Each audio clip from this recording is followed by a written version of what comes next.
Accidents happen. It's a part of life. And even if your car has been properly repaired, is it really the same as it was before the accident? Think about it. If you saw two identical cars on the lot, but one had been repaired after a wreck, which one would you choose? The problem is that once a car has been damaged, it's worth a lot less money, as much as 30% less. It's called diminished value. And with the use of vehicle history reporting services, it's likely to affect you when you decide to sell or trade in your car. And while your car insurance will pay to repair the damage to your car, it will not protect the value of your car. But don't worry. Now, you may be able to protect your car from diminished value with ValueShield.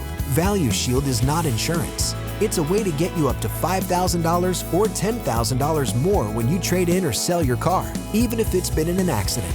Wouldn't it be great to have the peace of mind that ValueShield can give you? This is just one of the advantages of having ValueShield. Ask your dealer about protecting your vehicle today.